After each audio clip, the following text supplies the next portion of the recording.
आता एक धक्कादायक बातमी येते उपराजधानी नागपूरमधनं। नागपुरात एका 14 वर्षीय मुलाने स्वतःच्याच अपहरणाचा बनाव केल्याची धक्कादायक घटना घडली।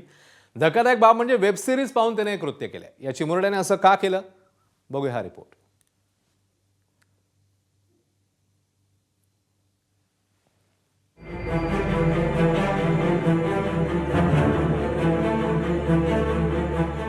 नागपुरातल्या बेलतरोडी परिसरात राहणारा मनोज नेहमीप्रमाणे मंगळवारीही शाळेत जातो म्हणून निघाला।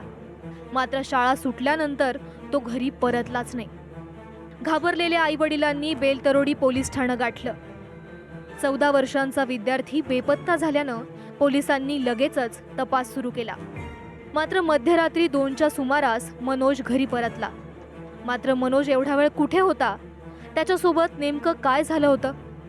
शाळेत जात असताना 3 जणांनी गाडीत ओढून माझं अपहरण केल्याची कहाणी मनोजने घरच्यांना सांगितली।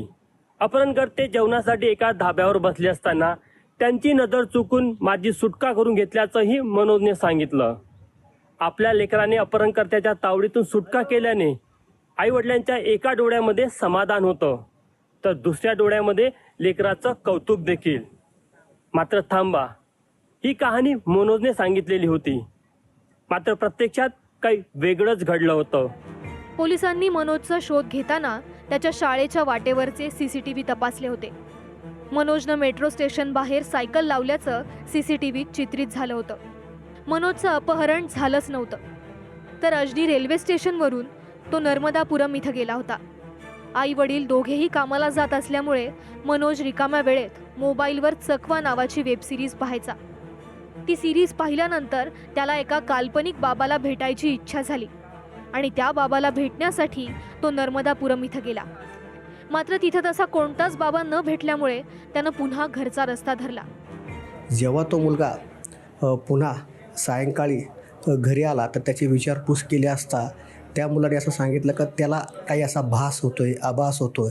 त्या आभासापोटी तो अजनी रेल्वे स्टेशनवरून तो मुलगा या ठिकाणावरून नर्मदा घाट या ठिकाणी गेला आणि त्या ठिकाणी थांबल्यानंतर पुन्हा त्या ठिकाणी रात्री तो 1:30 वाजता पुन्हा आला।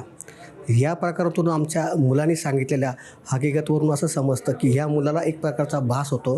तो अशा काही प्रकारच्या सिरीज पण बघतो की ज्याच्यामुळे त्याला तो एक आभास चालू आहे। तर त्याबाबतची आम्ही सत्यता पडतात आहोत आणि त्याबाबतचा अधिक तपास आम्ही त्यामध्ये करत आहोत।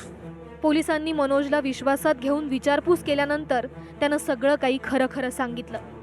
वेब सिरीजमधल्या काल्पनिक बाबानं मनोजवर एवढी मोहिनी घातली होती की घरच्यांना अंधारात ठेवून त्यानं थेट नर्मदापुरम गाठलं। जे मनोजसोबत घडलं ते मोबाईलवर वेगवेगळ्या प्रकारचा कंटेंट पाहणाऱ्या कोणत्याही मुलामुलीसोबत घडू शकतं। मुलांशी आपण संवाद साधा, आपला कुठेतरी संवाद हा कमी पडतोय।